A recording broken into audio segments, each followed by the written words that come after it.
All right, everybody, welcome. Here we are on Goat Talk Live here on V Speed and Facebook. Hopefully, should be going to live at the moment. Man, glad to have everybody that's watching live and everybody that's watching down the line. We're glad to have everybody on board. It's a Mike and Mike show tonight. I got Mike George, I got Mike Kostek in with me tonight. Really excited to get this one going. This has been an exciting week so far, guys. How we doing tonight? Good. Oh, doing fantastic. Appreciate you guys having us on board. Yeah, well, we definitely appreciate y'all coming on. It's one of those things we want to have continuous kind of rotating guests. Get to know the guys you race with. I feel like it's easy when you see a truck and you see a livery or a paint scheme and you go, I don't like that guy, but you get a chance to talk to him, maybe get to know him a little bit. It kind of can change the way you feel about him a little bit, maybe, or just hey, maybe we get to know each other. So really, really cool to have these guys in here. Excited. I mean, some of the best, honestly. We got some really good drivers in here, so I think we'll get some really, really awesome insight here tonight. So welcome them. But man, we got a lot to talk about. This week's been pretty exciting. Talladega week in the past, and we move on to a plethora of different tracks in each series. All five series, I think, had really great races. Really got to move away from Talladega. Talladega 5 nights a week is pretty stout, and I think Mike Jordan, I think you ran all five races, set on the pole for all five of those races last week. And so, are you glad to move on, or are you kind of missing Talladega a little bit? I am not. I'm not missing it at all. Actually, I'm super happy that we are kind of out of it. It's I really just started getting good at super speedway racing. That's why what happened last week actually caught me off guard like crazy. Other than, having really great luck on the pole and, taking the win with Arca and helping a teammate push for first in the Friday trucks was fun all in itself. But I think there's a little bit of everything that everybody likes about speedway racing. I mean, you can't really predict the future too much. And yeah, man, definitely a little comforting now that you can actually head into some tracks here. Yeah. What about you, Caustic? Are you sad to see Talladega week be in the past? Nope. Nope. Keep it behind me. Any super speedway can avoid me at all costs. There you go. I hate Well, those things. as always, we're going to start with some nonprofit news. And I messaged Pat and Jamie earlier today, and I said, "Y'all, tell me the give me the goods. What's going on in the nonprofit?" They said, "Well, there's not much going on." And then probably 3 or 4 hours later, they dropped that they're giving out their next sim rig that's going to be provided by all the partners. I mean, golly, there's so many partners that are involved with this. You got iRacing giving out the subscription for a year, McConey Setup Shop giving out a setup get up for I think a year. You got Alexander PCs. You've got all the different partners giving off all the different parts and pieces of a full sim rig. So someone doesn't have to do anything, and it's a vet from Indiana. Over 60 applicants were a part of that, and so it's cool. It's awesome. They don't have to hardly do anything. They get the whole system. They're ready to jump in and iRace and join the fun over here at Goat Locker. So awesome. I mean, really cool. It's a grant from the Indiana Veterans. Let me actually read this so I don't butcher it because I know I will, and I want to make sure that. It was funded through Invets. So you heard the Sunday Night Truck Series was sponsored by Invets. They're the ones who have directly funded this, and it was given away to Josh Unger. And I believe I'm saying that name right. If I butchered, I apologize. Just learned about you today. He was in the U.S. Army from 2008 to 2020, First Infantry Division and 101st Airborne Division, 2 combat deployments to Afghanistan. He's married for 22 years, has two teenage sons, and they live in Muncie, Indiana. Over 60 applicants were had applied for this, and Josh Unger was the one who was is going to receive it. So that's just so awesome. It's the whole point. It's what these guys have been working for. How cool is that, guys? That there's somebody new that's going to join the ranks, a vet, obviously with combat experience, who has been through a lot of stuff, and now gets to enjoy some iRacing, and it's just really cool. The whole point of it. What do y'all think about that? What do y'all think about Goat Locker giving out full sim rigs like that? I mean, who does that? You know?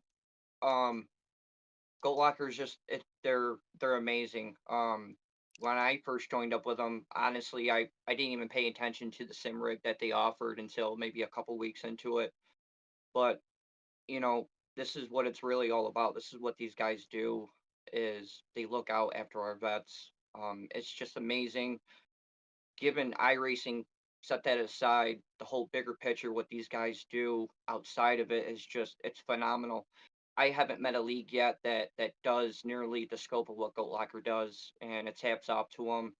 It's glad that we can bring some of these vets off and get them in some equipment, and really, it's not making their day, but it's just making their life so much better, knowing that there's people out there that support them. Yeah, I mean it's awesome. That's why I like being a part of Goat Locker, just giving out rigs to people who can just come in and race with like-minded people and have fun. Forget about all the worries and stuff, and just put everything behind you and have a good time. Yeah. And just a small correction, my fault. It's funded by the Indiana Department of Affairs. That's my fault. Um, trying to get this note right here. Indiana Department of Veteran Affairs. So let me get it right. So Oh, man, it's sweet. just really cool what these guys are doing. I mean, they get. I know they're always super excited about that, and we talk about the racing enough, but it's just so cool to see this type of stuff, and man, that's what it's all about. So. Really awesome that was announced. Can't wait to meet him. We might have him on the podcast, talk to him, see what he thinks about it, especially once the rig gets up and going. But excited to get him in here. If he has any sim racing experience, that's cool. If not, hey, he can get in here and learn. And this is a great place, a great atmosphere for that to happen. So looking forward to get that, getting some more photos, some more info, and getting to meet him. So really awesome. That was announced today. Can't wait for him to get it. I don't know exactly when that'll be, but that'll be really really awesome. So outside of that, Goat Locker is going to be at Bristol. We talked about a little bit that on the podcast last week, and so they're going to be at Bristol. There's like 15 people that are going, and they're renting a cabin, having a great time. So if you're at Bristol, send them a DM. If you're at Bristol, go meet the guys, go meet everybody that you're racing with. I think that'd be a really awesome meetup. Wish I was going. That's going to be a lot of fun. So, and I think Mike George, I think you're going, right? I am, sir. I was blessed with that a few weeks ago. Another thing that just wasn't expected from these guys. It just seems like the more the days pass, the more amazing GLR just comes to be. They didn't have to do this, you know. Pat, Jamie, those guys did it from the kindness of their hearts. Uh, Given the whole summer series champion, really, I'm kind of putting that to the side and just can't wait to go there, have a good time, and finally meet the founders of GLR and really pick at them what this is really about and show them my appreciation. So absolutely excited for it. Yeah, and Bristol, I mean, the Bristol in the spring was an awesome race. There was obviously some tire issues that were going on, but hey, I think it was one of the best Bristol races that I've seen in a long, long time. So I don't think that's quite going to be the way it's going to be moving forward, but especially this time around. But it's going to be exciting for sure. So looking forward to that. So y'all have any information about that, Mike? George? What's the vibe looking like that? What's that cabin looking like? You have any information other than that? Um, I have very little. Um, a lot of it is being kept a little secret, which I get, and actually it kind of makes it for a little better coming here once I get down there. Been given dates of when to go down there, and I'm sure, man, that's just the tip of the iceberg. So hold it back. It's all good. I don't want to know everything. I'd like to know when I get there. So let's just keep the good times rolling. Heck yeah. All right. Well, man, I tell you what I want to do is talk a little about some more things. Right now, a bunch of you are watching. We got 27 people have watched this stream so far, and appreciate everybody that's watching. Definitely appreciate the viewers out there. Of course, this is a podcast. We're doing it live, so it's not as polished as some other podcasts, but we're happy to have y'all. And speaking of, Goat Locker on X.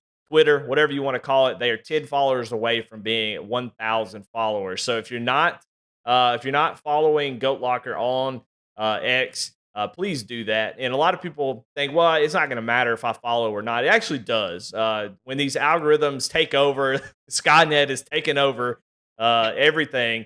The algorithms really make a big difference on whether or not Goat Locker gets seen versus not being seen. So the more activations that can happen, so subscriptions, you heart their posts, you like them, you reshare them, all those things go into the algorithm and make it more likely the Goat Locker sees new eyeballs. A lot of times, social media posts kind of move around and stay in the same sort of echo chamber. But if we get more likes, more subscriptions to the your YouTube page and stuff like that, they can get more visible. So if you're on X and you have a dormant account, maybe you don't get on it very often, or you just lurk, you don't really post or anything, still go over there and follow Goat Locker so they can get over that 1,000 marker. That's really important to them and all their social media. And speaking of, I don't know, Kostek, are you a big social media guy? I think I know the answer. Nope.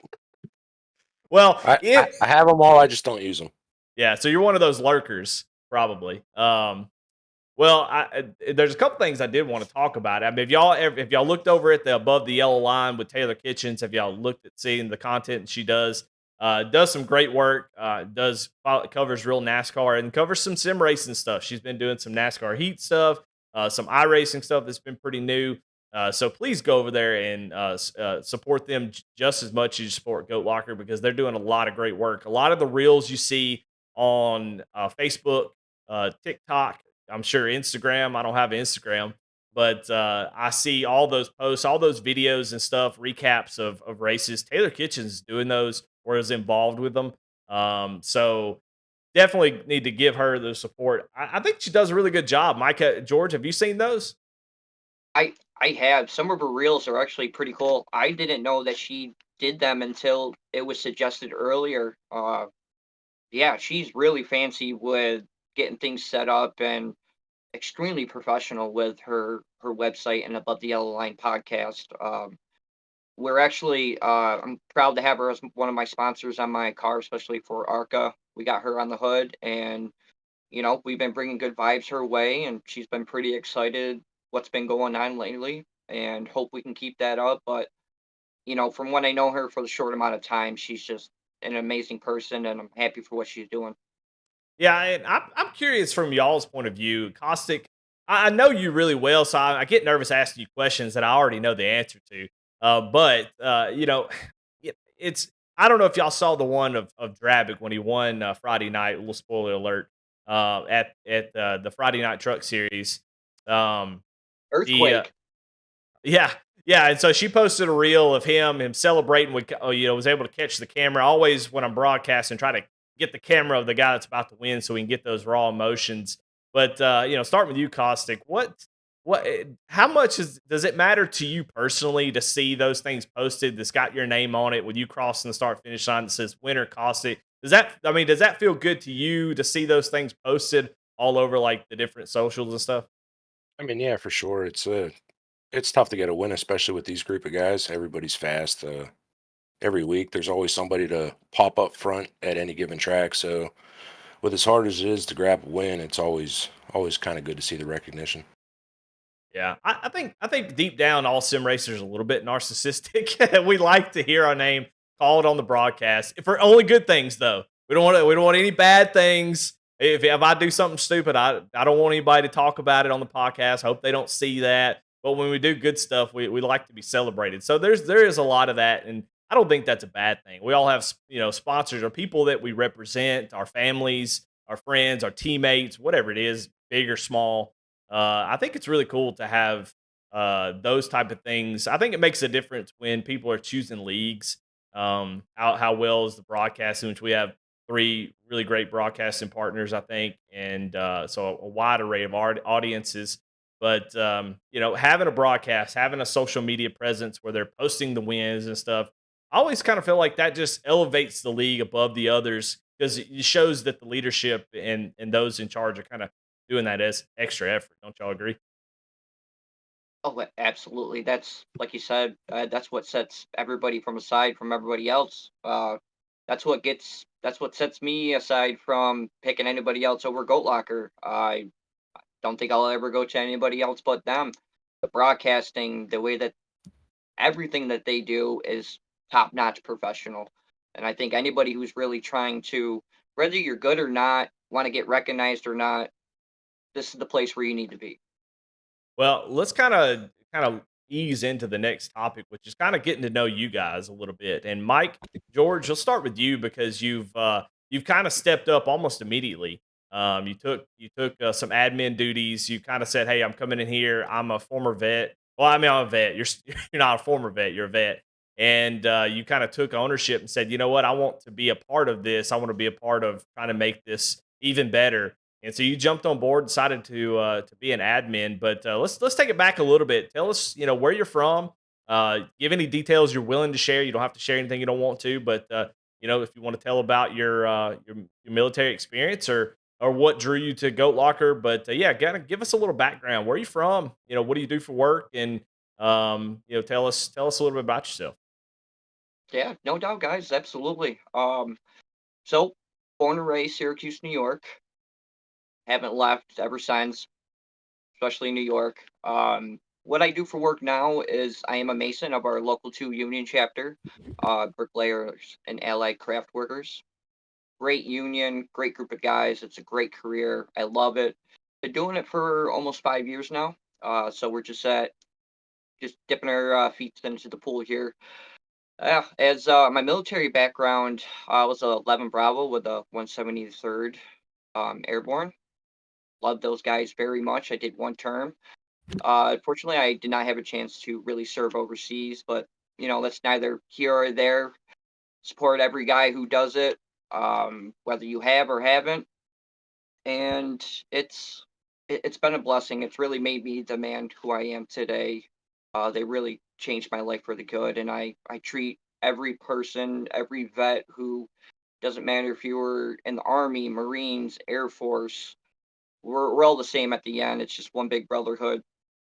Uh, as for iRacing, geez, I wanted this to do this for years, guys. I unfortunately I never really did the research as I should have, gotten the equipment. It's pretty expensive if you want to take this to an upper level. Um, and that's the problem that I kind of had with it a few years ago that I just didn't have, the opportunity to really get into it. I got into it early March of this year. Think I raced for a couple weeks and I saw Goat Locker. I can actually thank a man, Michael McCarthy, for seeing me out in one of these official races and told me to come by and check them out. So I did. I watched their awesome promo video. I think it's by far one of the best videos. Just the guys in there. It's props out to you, Pat and Jamie, guys. That's just phenomenal. Um, Came in, messaged these guys, hey, I'd like to join your league. Can I run in your ARCA league? They're like, yeah, sure. So I joined up in the playoffs, and this is going to bring a little deja vu back to Mr. Jake Ellingson. I kind of promised everybody, listen, I'm a new guy. I'm going to let you playoff drivers do your thing. What do? I take out a playoff driver like my second race in with GLR. You want to talk about first impressions? Um, but after that, Jake was cool with it. He kind of calmed me down, and from there on out, guys, I really promised myself to really dedicate some good time into the seat and really show GLR that I can step up and compete with the big dogs. So that's exactly what I did. Learned the ARCA car. I think I learned it a little too much, actually. Definitely need some work in the others, but hey, got to start somewheres. And yeah, did well in the summer series. I fortunately blessed to take the championship for that, given that some of our fast guys weren't there. But hey, I'll take it. And here we are. Now all of a sudden I'm running up front, and it just shows to prove to you guys that if this is something that you really want to do, and you're such with a great community like GLR, guys that will help you, it can just take you to places that you've never thought of before. Um, All right, so well, we're I not a just cannot agree more. multi-marketing deal now. We don't have to sell it. You're not getting paid to Everybody sell knows how anything I here, feel. Mike. No, no, no. Yep. That's great, man. That's awesome. And I think for somebody that's new, you definitely have you run sim like if you run any old NASCAR games or stuff in the past on consoles or something like that? My last, if you guys remember Dreamcast, they had a game on there called Daytona. That was the last car game that I've ever raced, and I haven't touched it since I started sim racing with iRacing. And you started sim racing when 6 months ago? This was in beginning of March, March 18th. Yeah. Wow, that's incredible, man. I mean, that's a lot of moving forward. Of course, you've been putting in the time. I think that's that's obviously where that comes from. So, you definitely have set GLR on fire. You kind of come in and made yourself a contender in almost every series. So it's been impressive to watch. And I think the biggest thing for me is there's a lot of guys. I'm gonna be honest. There's been a lot of fast guys that have come in and out of GLR over the years. Um, Fast guys really it's not really that impressive. What impresses me is just how much you stepped up and decided to take ownership of a place that you like to race. And I, That is I think right. that's something we talked a little bit about last week of hey, GLR, yeah, Patrick and Jamie can shoulder a lot of it, but it needs the members to take a little bit of weight off their shoulder, especially them dealing with the nonprofit. We've talked about Jake Ellingson, who has done a lot of stuff behind the scenes that nobody ever sees, spending 4 hours setting up all the races, all those type of things. So it takes Well, it takes it takes a village for sure. Ed, you're exactly right. And the opportunity came for me from, Pat came to me and asked me, like, listen, I kind of heard that you're looking for a little bit more responsibility. And how do you feel about taking up our Sunday series? And immediately I told him, yes, sign me up. And then from there, I didn't really grasp at first how much it takes to put on not just one series, but five alone. Until Pat really broke it down for me. And it's really mind blowing. It's almost I consider a full time job what Pat does. And that really is. Uh, the work that goes into this, getting the sponsors, the money really, and just the broadcasting, everything in between. It is a lot of work, and I praise those guys for what they do. But yeah, I stepped up, and I think that's what GLR needs. They need more guys, and I believe that there's a lot of guys out there that want to help, but just need to kind of get that little kick in the butt per se, and just open that door and be like, hey, I'd like to do race control, or I'd like to do whatever. There's definitely a lot of opportunity with GLR, and I know Pat and Jamie would be more than willing to accept guys. More the merrier. Yeah. Well, and Pat and Jamie are more than welcome if somebody is interested to make that. Hey, let me show you how to do it. This is what you do. Here's our experience. And I've said this before that broadcasting is something that fell in my lap because of them. I joined one of their broadcasts. They said, "Hey, we want somebody else to join," and I joined and had such a good time. And I said, "Man, what are y'all doing? How are you doing this?" And so Pat and Jamie have really fostered a place of learning in all different facets of you want to make a video and have it end up being on the Goat Locker website or something like that. Yeah, do it if you're willing to do it for us. And they have been gracious enough to pay.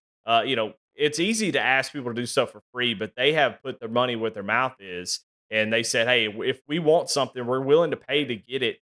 Um, for broadcasting. I hate. I don't. They don't really. I don't think they want me to make all the numbers public, but I can tell you that broadcasting is a substantial amount. You think, well, it's just broadcasting online. Takes a lot of time. It's a very expensive endeavor to get your races broadcasted.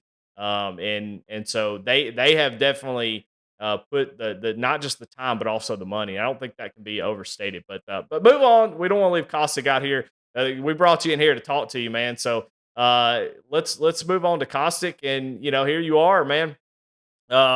Been racing in GLR for a few seasons, but let's take it back, man. Tell me where you from. How long have you been iRacing? What's your sim racing background, and how long you been in GLR?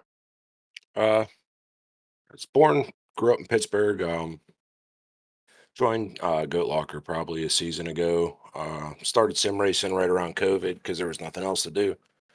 Fell in love with it and going on what he said, it ain't cheap. It's been a money pit ever since. Just keep spending money. Every time I think I'm done, I just buy something else. But yeah, just work at the steel mill, manage the maintenance department. Just love all forms of racing, man. It's just fun to hop on here and just have fun with a group of guys who love doing the same thing. And yeah, that's pretty much it. There's not much to me. Yeah. Well, I always like to talk about your road racing. I've been leaning on you for the past month and a half. I've really fallen in love with GT3 cars, and so it's been fun to kind of race more around you, be around you more often. And today you had to spend a little bit of extra money for that new McLaren that came out on iRacing today, and I haven't really had a chance to talk to you about it. Have you driven it yet? I haven't gotten a chance to drive it yet. Probably hop on, run some laps in it after this. I was excited for it to come out. I like driving the McLaren GT4, so the GT3 should be a good time. Hop on here later on, run some laps at Indy, get some practice for next weekend. Yeah, I got a little 6 hour endurance race coming up this weekend with about six of us, so that's going to be a lot of fun. Looking forward to that. But how long have you been sim racing, Caustic? I know you started iRacing around COVID, but what about previous sims? Have you done console sim racing before this? What's your experience?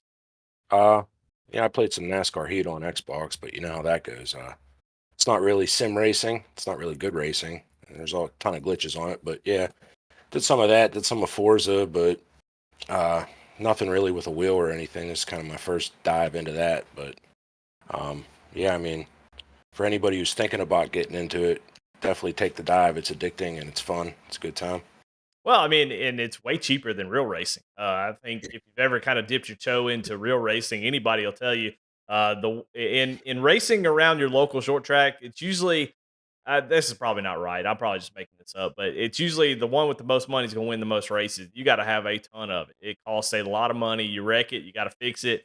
You got to constantly work on it. It costs a lot of money. Here, it's probably pennies to the dollar of what it costs to do it in real life, and it's gotten so real that you look at the broadcast. There's people who join broadcasts and they say in the chat, "Is this real or is this a game?" And I think that goes to kind of says what this is all turned into, which is it's incredibly realistic in all the forms of racing. You've got IMSA, world, the world championships like sports cars. You got all the Formula and Indy cars. You've got NASCAR. You've got dirt. You got pro trucks. You've got dirt ovals, dirt road. I mean, there's so many different forms of racing on iRacing. You can really, kind of get your feel. And what I love about iRacing, it's not a racing sim. I don't think they market themselves just right because the competition that you get on iRacing is second to none. You go to some other, like talking about Forza and stuff, and you get on there and a lot of times it can be rough trying to find a clean group of guys to run with all the time. And iRacing is just kind of littered with it. If you get in the D class races like the Ferrari or the F4s or the ARCA car, it can be pretty rough. But after you get through that and kind of get that experience, you can find some really good competition. So I think that's what I love the most about iRacing. It offers multiplayer that you can't just get anywhere else, and so it's pretty awesome. So, well, I mean, let's move on to some of these races. Appreciate y'all kind of giving us that little bit of info about yourselves, but let's jump into the races this week and actually get into the recap. And we're going to start. We just kind of go by the day of the week, and we'll start with Xfinity. And both you guys are in that race. Kind of off the top of your head, you can kind of give us an idea of how your race went. Now we know how Kostik's race went. He was able to get the victory. 120 laps, 5 cautions for 25 laps, 4 lead changes. Iowa in the Xfinity car, really any car is tough, Kostik. Talk to me about that race. Tell me what it was like from your point of view, and how did you enjoy it? Um, I never really enjoy Iowa. It's just tough to pass. It was frustrating most of the race. af- After probably 5 laps into a run, it kind of just staled out. Like you just couldn't make any moves. So luckily, I was able to get some good luck on the pit strategy, staying out, caution come out, trap, Pat and all the other fast guys lap down, and gave me pretty good track position and a good position to pick the high side and just kind of roll that and try to fend off Lucas, Lucas is always a threat on on restarts. He's super aggressive but very controlled with it. So yeah, I was able to fight him off, and yeah, it worked out pretty good. Yeah, Mike George, how'd your race go? Oh boy. Um, it went okay. I I know I started P2. I know I got a little jump out there in the beginning. Was leading some laps in the beginning there. I know one of the cautions that came out in the beginning. I really did make a kind of a rookie decision to come in and take a set of tires, not really thinking of how much tire wear is actually on my tires at that moment. I think I pulled out of the pits with 97s on the whole right front and right rear. I could have stayed out longer like everybody else. Uh, and I kind of dragged some of my team in there a little bit. So that's, neither here or there. Just need to make better decisions. And, that kind of put me in the middle of the pack. I believe I finished 16th. It was, but just something that I've been trying to learn as we go, how to make the right calls and especially tire saving. I know tire saving is big at Iowa, even though I love short tracks. These guys have been doing it for a while, are just amazing at some of the tire saving that they do. It's just crazy. But yeah, all around, it was a semi good day.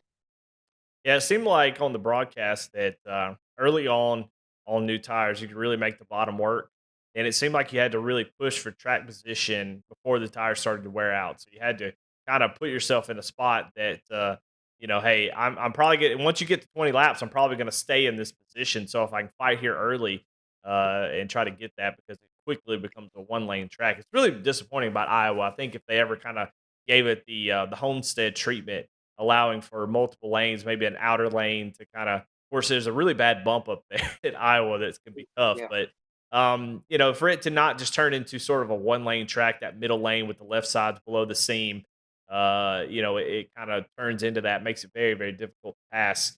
Drabick led most of that race, and then the pit cycle. You can't ever you can have the best pit strategy, but you never know when those cautions are going to fall that kind of flip everything on its head. But I thought it was a good race. I thought the racing was really exciting. And then there at the end, Cody McElwain came in, took tires, and man was just driving up through the field. And he got all the way up to third place, got side by side with second Daniel Cunningham, and just couldn't just ran out of tires. So it was good to see him back. By the way, if you're new to Goat Locker, Cody McElwain has been sort of a name that you hear a bunch. He's extremely fast, and so it was good to see him back out on the track. Glad to have him back. And he really, I think he showed why he is as good as he is, making that call, that pit strategy you were talking about, and got up through the field, man. So it's good to see that it's really competitive out there. This week kind of showed that with so many different winners, and every series seems to be really competitive. I go back and watch all the series, and they all seem to be pretty dang competitive. It's really hard to pick somebody out of a hat and say this person's going to win each and every week. So, but yeah, I I mean, tell a you couple what, of go ahead, Mike. VLR has stepped it up in their series. They have. Yeah, yeah, a couple things that I got wrote down. Of course, Kostek got the win. Andy Kurtz had a pretty terrible race. Somebody who is normally just lights out. It's been really good. Was dominant in the ARCA series last season. I think it was, or season before, but I think it was last season. And he even had a bounty on his head at one point. He was winning so many races. So Andy Kurtz though just could not get any luck on Tuesday night. Going back and watching the race, he was involved in 3 or 4 incidents. Some of them not really his fault, and so he had a tough race. But overall, I thought, man, that was a good way to start off this particular week. And then we move on to Phoenix in the next year. Of course, Tuesday is sponsored by Hidden Wit Brewery. Want to make sure we shout them out. And of course, the whole fall series is brought to you by Lincoln Tech. So uh, really appreciate those sponsors. But in the Cruising Classics next gen, it was at Phoenix. Now you go from Iowa to Phoenix, which in my opinion is probably the two. Now Old Phoenix I like, but going from Iowa into Phoenix um, doesn't really doesn't really improve much. Phoenix is very frustrating track, and both you guys are in this race. Phoenix. The new one is just it's really fast. It has that the dog leg where you really cut it, so the restarts are wild. But it's a frustrating place to race at. That race kind of showed that 115 laps, 11 cautions for 44 laps in that race with only 5 lead changes. So it was a messy race. 11 cautions is pretty stout. Kostic, what did you see that people were struggling with the most with the next gen car and Phoenix? What I usually struggle with, just getting off the corner without spinning it out. You got to be real careful on the throttle in those cars.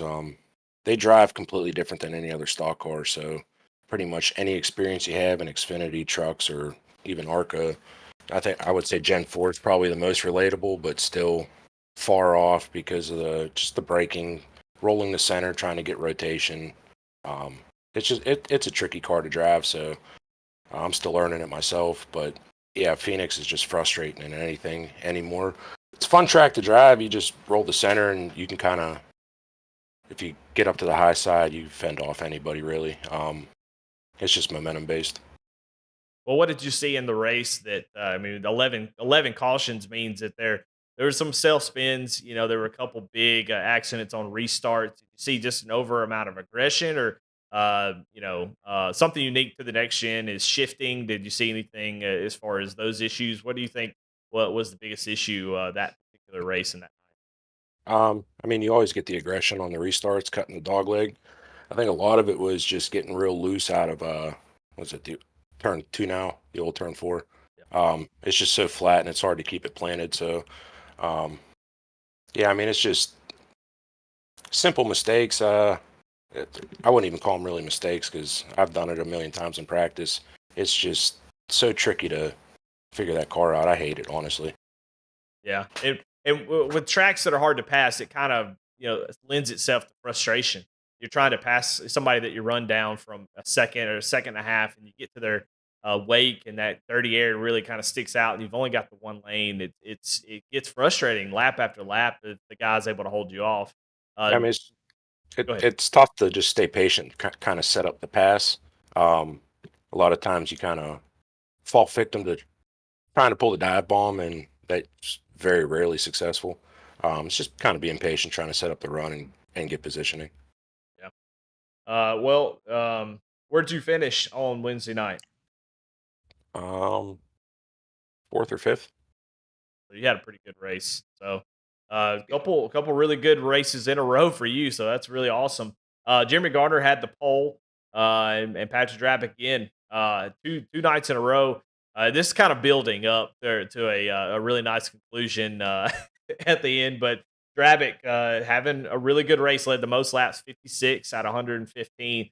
But JJ Moore started 32nd and drove up. Now, 11 cautions makes it a little bit easier to do that, but still, for a track that we've sitting here talking about how hard it is to pass, to drive from 32nd and take the lead with about 12 laps to go was pretty dang impressive. Did y'all get a chance? JJ Moore's not somebody that I know. Have y'all got a chance to race around him? How did he race? And he seemed pretty quick out there. I, He I was does. around. Oh, go ahead. He does. I just met him a few weeks ago. Uh, Raced around him a few times, but the way that he worked those cars on that track coming from the behind like that was just he was lights out that race. Like I said, I've never heard of him, and I'm really glad that he's here and racing with us, and it's just yeah, again, he was just lights out. It was just awesome. Yeah, George, where did you finish? Oh, 0. I zero. actually wasn't in that race. Oh, Um, Yeah, I had my troubles kind of outside of iRacing with internet and whatnot. But be sure, rest assured, I was watching it on the broadcast, and I was screaming at the TV the whole race. Um, Especially up front, those guys battling. That was just awesome. It's crazy how much that the aero blocking happens in these cars.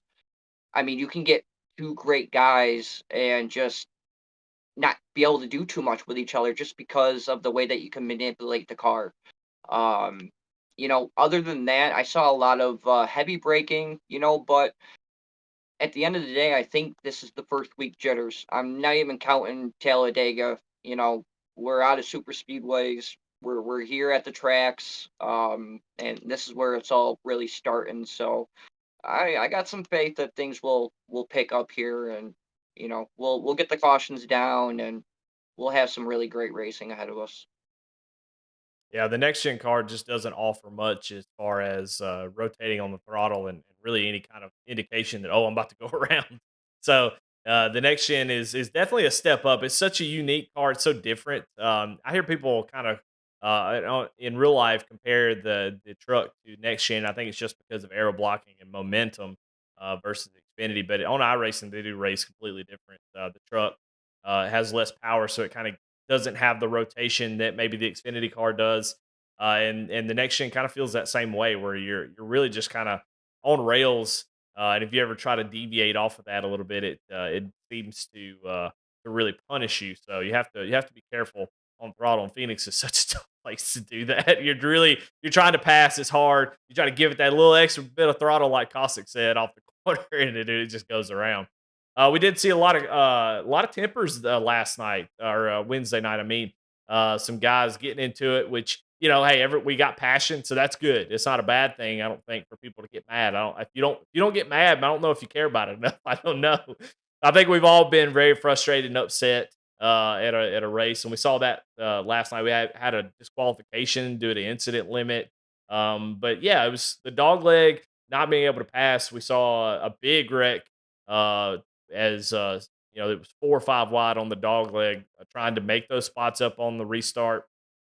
Uh, and then we had a couple guys who were kind of pulling back up into traffic after they spun out. So just a couple issues that are pretty normal for leagues that you kind of clean up over the first couple weeks, and that kind of all kind of goes away. So, but all in all, it's still a great race. Cruising Classic Next Gen series had a really good race on at Phoenix, and McConey did a great job on the broadcast. And then we move into the Thursday ARCA, which Mike George, you get to celebrate a little bit. You were able to get the victory in the pro class. Tyler Justice wins the amateur division, and another very difficult. Like it's like they went down the list of like, okay, which tracks are hard to pass? Okay, Iowa, Phoenix, Milwaukee, Nashville. We'll pick those tracks in Texas, and we're going to put all the hard to pass tracks in week one because that's what it seems like. Because Milwaukee, whoa, boy, that's tough, tough track. The ARCA car seems like it's pretty fun there, but only two lead changes in the whole thing. And I think maybe because that was just you were so daggum good, George. 100 laps in that race, 4 caution for 15 laps, so pretty clean. And it's flat tracks are interesting because they're fun to drive, like especially flat like that one. They're fun to drive, but they're just hard to pass. Kind of like New Hampshire. They're fun to kind of go in there and run the laps. When it comes to trying to make a pass, it is so dadgum difficult. So if in your case, George, it's good just to kind of start up front and stay up there the whole time.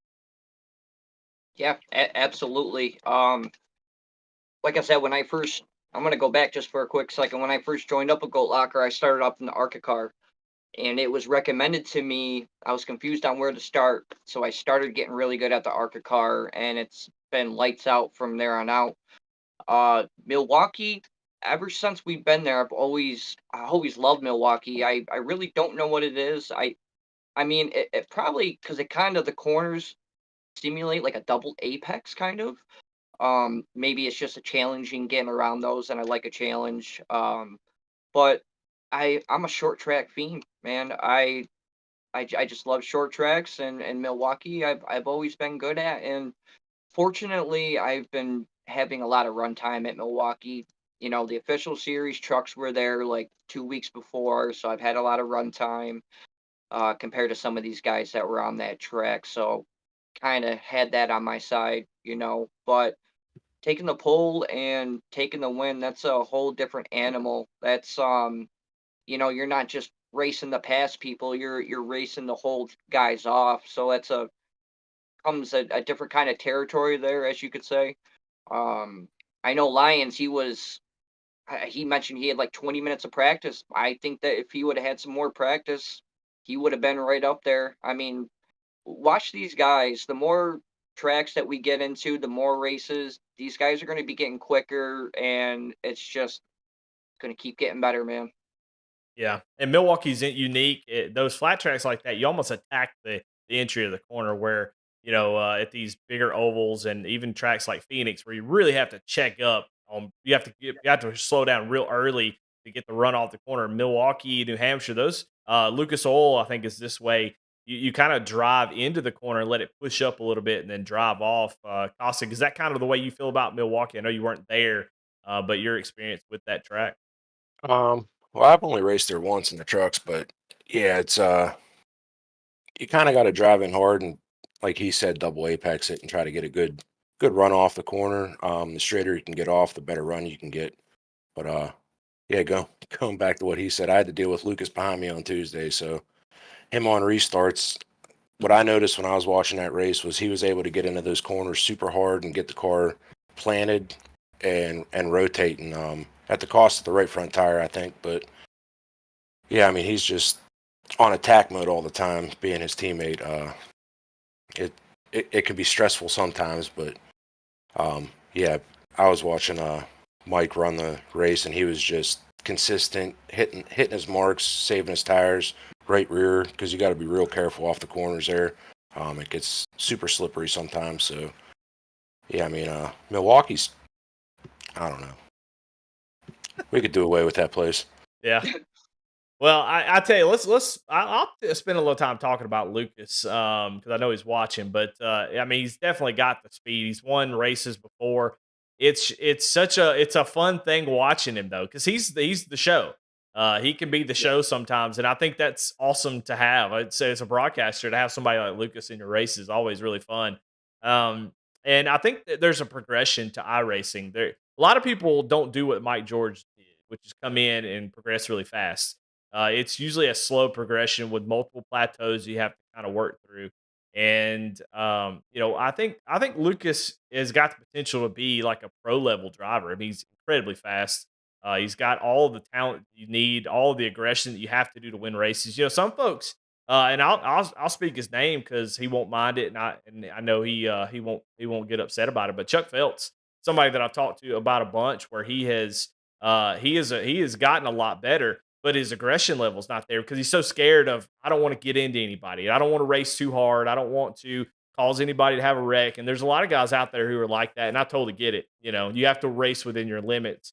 But at some point, you got to have that aggression. If you don't have it, you're not going to win races. And it really does take, somebody like Lucas to really put somebody in a bad position. And, we see Kyle Larson do it every other week, put somebody in a position where they have to lift, make a decision, and Lucas has got that. If he ever figures out tire saving, I think we're all in trouble. I think we're going to be in bad shape. But it seems like he gets into those races and he just gets so excited to get to the front. He cannot wait. He's like, there's like a pot of gold up at the front. He's got to get there as soon as possible. And he just rides right up there. And then about 20, 30 laps, he starts to fade a little bit. But hey, it's just $13 a month, and if that's what he has fun doing, that's what he needs to do. The tire saving will come down the line.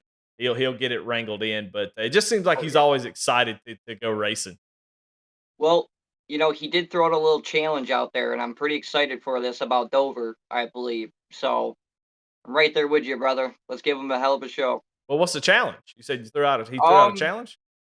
yeah, well, I guess not really a challenge, but you want to take the pole and take the win every lap, kind of like how he did Milwaukee. So, hey, brother, go on and go on power.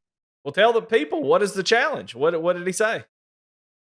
Oh, just a little friendly competition, taking the pole and just trying to take the win, kind of like how I did in Milwaukee. It was Oh, all good fun and kind of just I guess he really likes that track, and I'm really excited to see him being able to race at a track that he likes and he has had a lot of experience on.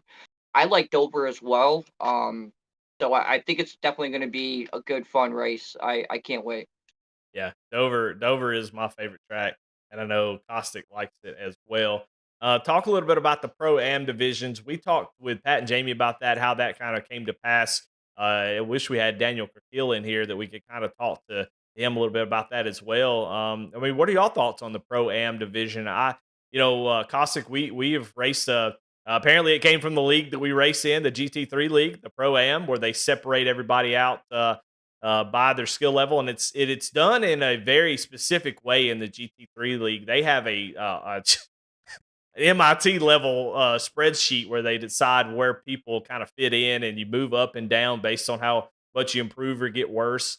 But talk a little bit about the pro am stuff. What do you think? Do y'all like that? What do you think about it? What's your thoughts on implementing something like that for an oval league? I like it. It kind of gives the guys who are still kind of learning and progressing kind of the chance to still get wins. Because there's always gonna be just aliens and fast guys that hop in and kind of take over the show. So it kind of spreads the wealth a little bit. It also encourages the guys who are still learning to race with faster guys, because I've always believed that's the best way to get better. Just race with people who are better than you. Um, so, I mean, the more you can learn, the better. So yeah, I think it's a great idea, and so far it seems like it's working out pretty good. George? Oh, I totally agree. When they came out with this to begin with, and I think you're right, it would have been good to kind of hopefully Dan can kind of get on here and shed some more light on the whole background of this. The whole pro am thing. I think we're going to see a lot of guys, finally stepping up and giving the pros a good run for their money. And I still think that we could see it both ways. Given you're a pro or an am, you're able to move up or you can go down. You're not really stuck in one place. So I think it shows fairness to all the drivers. And so far, to me, I think the ARCA has been showing some of the best racing so far in these past 2 weeks. Yeah. I I can't wait to see an amateur driver get a overall win. yeah, That's what I'm 100%. rooting for. Yeah. Well, the ARCA car, I think a lot of us agree that the ARCA car is probably the most fun oval car on the service. I mean, the Xfinity is definitely up there, but the ARCA is just so raw, and it's a lot of fun to drive. But I think Kostik, your point of saying that it gives you something to race for if you're maybe not as great as an alien driver or something like that. But I think your best point you made was you still have something to race for, but you're also racing against those guys that are really good that make you better. Iron sharpens iron, man, and I think that's 100% right. So the ARCA series, I think, has got the most going for it. I'm not trying to pit series against each other or anything. I'm just really excited to how that's going to play out. I think it's really cool. I think it's one of the more interesting series, right now, just because of that particular reason. I mean, Tyler Justice, I think he won the AM division. He finished fourth in the race, so almost got maybe that AM win overall. So really cool. That Thursday night ARCA series is going to be fun moving forward. But yeah, let's move on to the Friday Truck Series, the premier Truck Series. Of course, Thursday ARCA is sponsored. Um, I don't know why it's slipped my mind. I'm gonna get in trouble for this, I'm sure. Veterans for Life Foundation is sponsoring Thursday. Sorry about that. But then we move on to the Friday trucks, and man, I tell you, that was a fantastic race. Nashville's one of those tough tracks where it's hard to pass. I don't love Nashville, even though it's sort of a banked. It's not quite 1.5 miler, but it's pretty dang close. But you know, um, Veterans for Life Racing Truck Series. Nashville's it's one of those tracks where it's similar to those flat tracks where clean air is everything, and I think we saw that kind of play out. It was 100 laps, 4 cautions for 16 laps, so it wasn't too bad as far as the race. I thought the racing was pretty freaking good. Only 2 lead changes in that race. Nashville trucks, you got the low power. Um, it makes for a tough combination. Of course, Patrick Drabbit gets the win. Jacob Ellingson was on the pole, and I think Goat Locker. This is sort of it seems like their home track almost. I mean, they don't live around there, but this is the track that they always show up ready to win races. They're always a threat, and so that race was pretty exciting from start to finish. Drabbit, led some laps, and there at the end. Of course, Ellingson had some issues there. He got loose or something at one point, and then had an issue with his wheel, I believe, that ended his race. So he had a tough night. I think he would have been up there battling. But Mike George, you took an EOL at the start of that race, and you kind of got caught up in some a wreck or something early on. What happened? Yeah, I did. At the EOL, I had a little brain fart at Talladega, and kind of came up on the start finish into the lane up, and um, I took the UL and started in the back. I think I qualified ninth, I believe. Wasn't a real great qualifying run at all, but it is what it is with the EOL. But yeah, that first caution, I believe, I something that I'm trying to learn, and it's pretty hard to grasp. And you have to kind of keep reminding yourself of this: is to race the track, not so much everybody else around you. And when you're that far back and you believe that you have the truck or the pace to be running a good top five, sometimes I kind of let that slip, and I got caught up in the moment and was following a truck who I probably shouldn't have been following, but then again, that is my fault. So got some wheel damage. Went in. I think I was like 5 laps down, but brought it back on the track. Luckily, got it to 3 laps down, but we finished 21st, and I think we were like 13th if on a relative on the track. I believe I was just behind Chuck Phelps, I think. But yeah, I was looking forward to that race too. I like Nashville, and I know it's Goat Locker, the team, just they're phenomenal there every time they go to Nashville. And I was so excited that, like, maybe I got something for them. I could come from the back and, hopefully get up there and run a good top three, and who knows. But again, Pat, just great holding it down, great tire saving again. Really the whole top three just lights out. Yeah, Kostek, you started in the 19th position and came home in fifth. So you were able to make some passes. Talk a little bit about your race. I mean, how were you able to make up so many spots there and get up towards the front? Just being real aggressive on the high side on restarts. Just trying to get all the momentum you can until it's single filed out, and then you kind of just had to follow the line until someone made a mistake. But there, it's just so easy to back the corners up and roll. It's so tough to pass. Going what he said.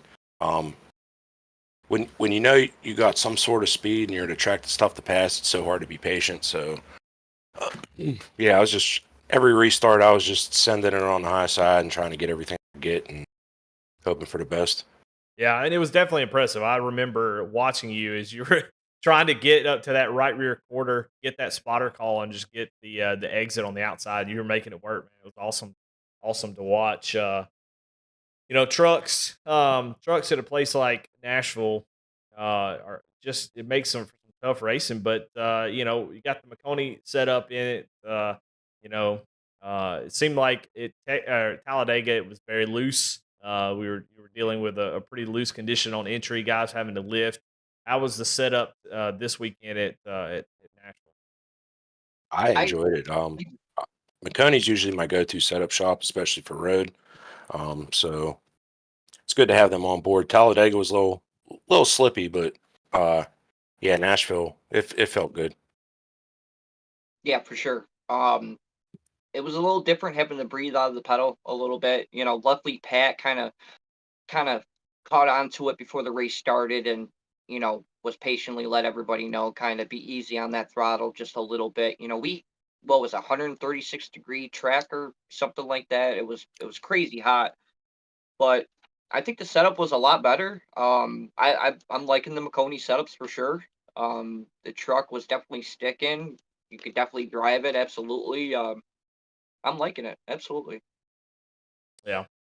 Yeah, I thought everybody looked like they were pretty stable and Costa able to make moves, and a lot of folks were able to make some really awesome passes and stuff. So it seemed like you could move it around just a little bit on a historically.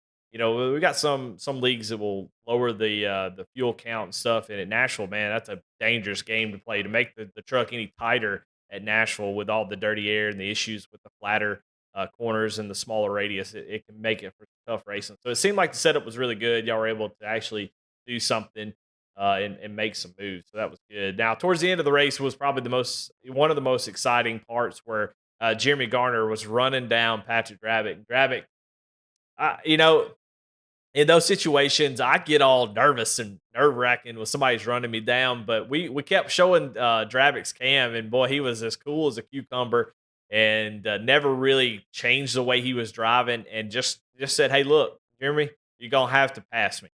Good luck, good luck getting around me." And so Jeremy got to him, and just could not break that bubble. And Patrick Drabick able to cross the start finish line. Talking about Taylor Kitchens, called a really great moment there on the broadcast where as he's crossing the line for that win, you can see how excited Patrick was to get that win. Not everybody's animated. Not everybody's personality is different, but it's cool to see when somebody crosses the line and they're just like, man, he led the most laps.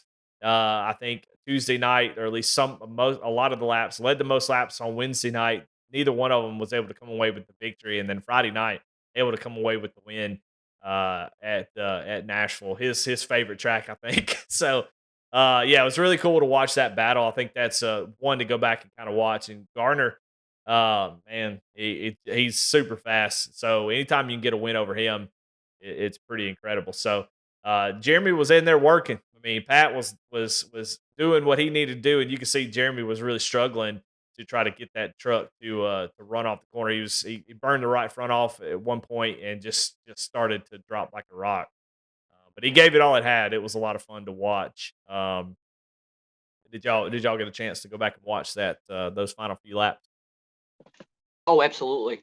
Um, yeah, I consider both those guys as teammates, but when we're racing, Jeremy's part of Veterans for Life, and at the end of the day, we are teammates. So just naturally, I was kind of rooting him on. But as for both of those guys, at the end of the day, we're all GLR, so it's just watching those two fast guys. And again, I just extremely jealous of the tire saving because yeah, I've been getting fast, but the tire saving is really the name of the game. You could be fast all day on the short run, but the skill, the way these guys do things, it's really on the long run, and that really distinguishes between can you handle the long run or not. And just yeah, I could sit back and watch those two race all day. Yeah, they put on a good show in Discord and on track. So that's been fun to watch over the past few seasons for sure. Well, Jeremy Garner does kind of get his win on Sunday night in the InVets Truck Series, the newest series here at Goat Locker that's running on Sunday nights, and you got a lot of new folks in there. You got pretty big fields, 25 drivers for a second Truck Series. I think that's says a lot about Goat Locker. Garner started on the pole. He led a bunch of laps, 83 to be exact, and takes the victory there. Barkus comes home in second. He's had a tough go. Jamie has not had the best start to the season, been involved in some wrecks and stuff like that. Next gen, I think he got on the apron and spun out at one point. So he's needed a good race, and being able to get that second place was pretty good. And I believe George, you were in this race. Kostek was not. What was it like out here? I mean, are you an admin for the Sunday Truck Series? Yes. Okay. So tell me, I mean, what are the guys racing like? Sundays are busy for me. I'm usually not really watching these live. So talk. I'm gonna kind of lean on you for this Sunday Truck Series, especially since you're the admin. So far, 2 races in the books. How has it gone? And what have you seen out there that you like, or maybe some things that y'all need to work on, or what do you feel? To be honest, I think I'm just gonna go to the point of where I would like to see things change a little bit. And actually they did a great job, so this really probably doesn't mean too much. It's just, coming to the restarts, Talladega and super speedways are tough to really get it locked up. Everybody is searching for that little bit of extra speed before the start finish, and you're always getting guys that want to do that 80-mile-an-hour run to the start finish. It wasn't that case here at Texas. I think everybody did a great job. We actually had some long green flag runs, which was great to actually see green flag pit stops. Um, Given the new guys and some of the vets or OGs, as you could say, who really showed up, I think it was a great race all in all. Jeremy went out there. I believe this is one of his favorite tracks as well as mine. Um, and he just went out there and dominated. Tried to follow him a little bit, but I can only last so long. But yeah, I couldn't be more happier than the way that the Sunday series is going. I know we've been doing some giveaways, which is a little new, but given this is a first for GLR, I think it's a little appropriate to kind of be giving back to these drivers a little bit some. So happy to do that as well. And as kind of as my race went, I was doing okay. I was in third. Me and Cody McElwain. Sorry if I don't say your last name right. Um, we were battling for third and second almost the whole race there, and we kind of locked in with each other a few times, maybe a little bit more than me than him. But yeah, at the end there, I kind of with 5 laps to go, I come into turn three. I kind of got in the inside of him coming out of two, had the run on him into three, and I kind of burped the throttle just a little bit, nicked the apron. Little net code, I guess some would say, but driver error kind of took us both out of the race, and I finished into the pits. Um, Again, that's where I keep going from is the impatience. If I would have done it right and thought a little bit more cleaner, maybe something better would have happened. But yeah, it is what it is, and looking on to the next. Well, you're gonna have that. I mean, if you Yeah, race, door to door with somebody every single week, over and over again, you're eventually gonna make contact. It's just gonna happen. So, um, that's part of the fun. I mean, every once in a while, somebody makes a mistake, and sometimes you're the one that gets taken out. Sometimes you're the one taking somebody out. So it just happens.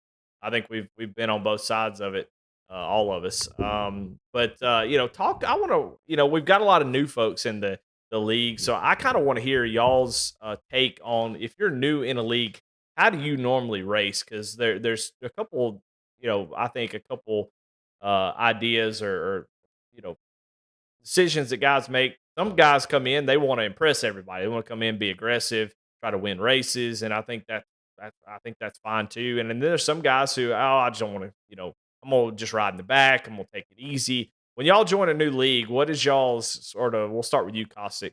What's y'all's kind of idea of how do y'all race? What are you trying to? Are you trying to get respect? Or are you just trying to, what's your thought as you go into a new league that you haven't run in before? I mean, I wouldn't say trying to get respect, but try not to piss anybody off. Just kind of go out there, learn how everybody races, and kind of run your own thing. And then as the weeks go, just kind of slowly pick up the pace. But yeah, it's just kind of learning how to race around everybody in the league. It's probably the most important part. What about you, George?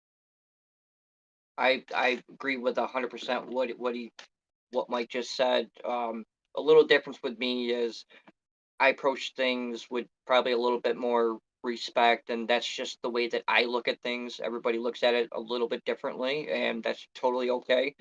Um, I came in as a freshly new driver. I think only with maybe a month and a half under my belt. I didn't know what to expect.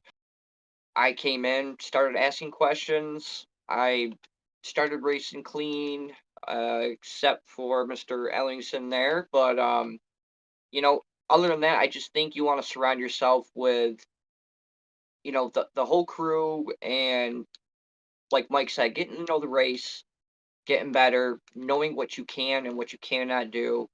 Be patient because I think patience is we always go to patience. That's just seems to be the key of things here. And eventually it will come to you. But I think you just gotta ease yourself in there, not really raise the tempers up too much. And yeah, Mike hit it right on the nail.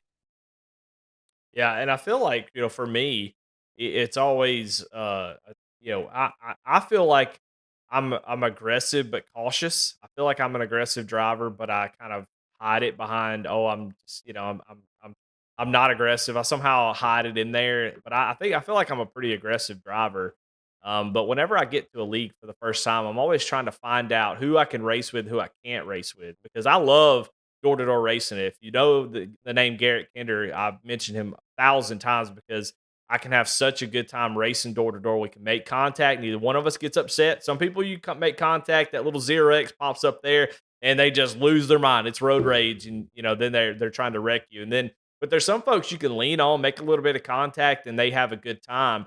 And I feel like it takes a little bit of time, especially as many new guys we have in Goat Locker, to find out who you can race with, who's got those type of personalities, who you can who you can give a little bump to and it not be a problem, or who you need to be careful around, maybe who's a little new to it that you have to, all right, let me I've seen this guy a couple times. Let me give him a wide berth.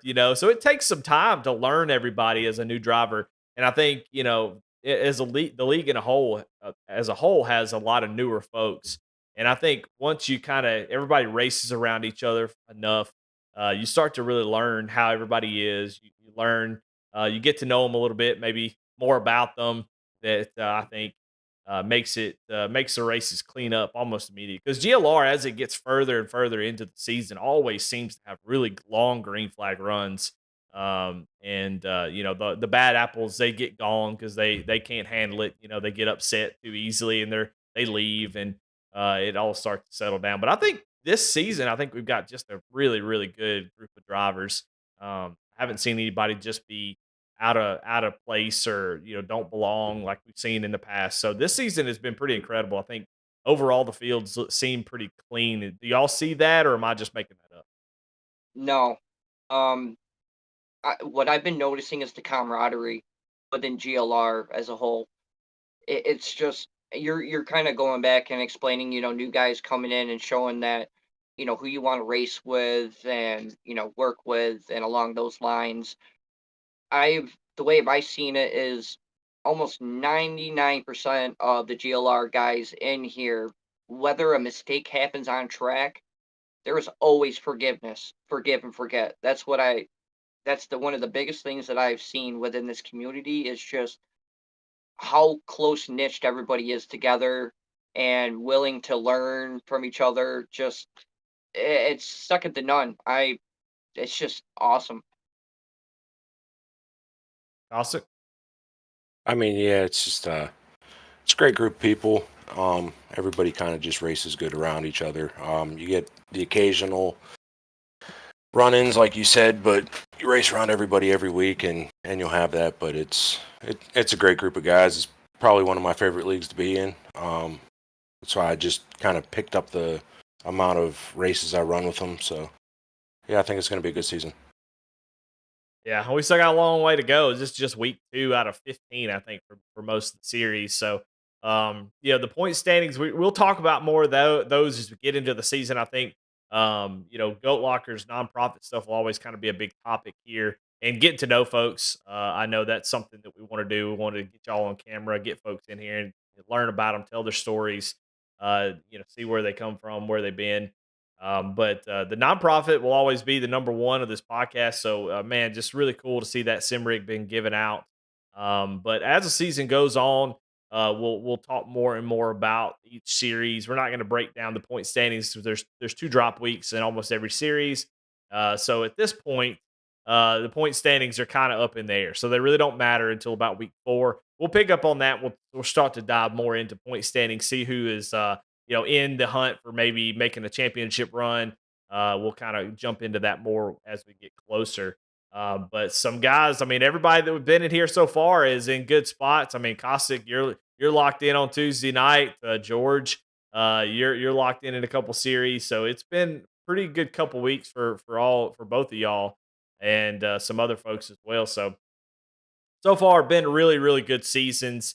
To end it, we've kind of run over time.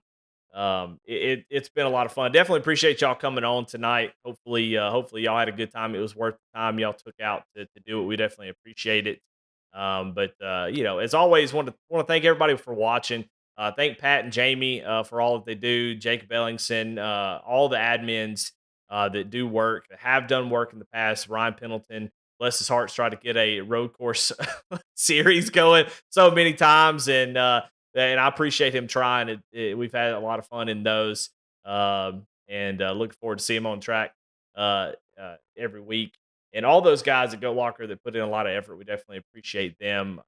Any closing thoughts, guys? Anything that y'all didn't get to say that you wanted to? Kind of give y'all an opportunity here to kind of close it out for yourselves. All right, I like it. I like it. No, All right. Well, again, I do want to do one thing. okay. Hey, Pat, I'm so excited to be here. All right. Was it worth it? I don't know. What was it? Hey, we definitely appreciate all you watching, everybody in chat. We see y'all, and we definitely appreciate y'all supporting this. I don't really know what this is yet. I know we're not doing the best. I'm not doing the best job, but we'll figure it out. We're still kind of playing with it, seeing how the format's going to work. If you have any ideas, obviously we'll take any ideas that you have. But we'll play around with this format, and I just wanted to get drivers out there, get some of the news out there that doesn't get talked about on the broadcasts, and so it's a lot of fun, and I appreciate these guys taking times out of their Monday nights free time. They could have been doing something else to come on here and talk. But that's gonna be it for us tonight. We'll see y'all next week as we talk about week 3. We've got some really good schedules coming up on Tuesday night in the Hidden Rip Brewery Xfinity Series. We're going to be looks like at Homestead, Miami. Praise God, that's what I'm talking about. That's some dang racing right there. That's where I want to be. So Homestead. Then we go to Watkins Glen, Dover, Kentucky, Richmond. Oh, that's going to be a good little schedule there on Tuesday. I can't wait. That's all on V Speed. I'm doing that one. Hey, so I need y'all to watch that. It's a big deal. On Wednesday night, for the Cruising Classics Next Gen Series, they will be hitting Auto Club Speedway. That'll be a wild one. And you'll catch that all on Maconey Entertainment to go over there and subscribe to them. Over on Thursday night, the Veterans for Life Foundation ARCA Series, they are at Dover. Like we mentioned earlier, that will be a lot of fun. It also has the potential to be a big mess. That track gets covered up quickly. Lots of things can happen really, really fast, so that'll be a lot of fun. Then they hit Indy in 2 weeks. And then Friday night, they'll be going to Atlanta Motor Speedway, the Super Speedway version. That should be pretty wild and crazy, and that is a Dash for Cash race. So the top 5 from Nashville will be battling out for $60. How about that? We're giving out real money here at Goat Locker. I like that. So definitely go check that one out. And then that is the Veterans for Life Racing Truck Series. And on Sunday night, we are going to Dover.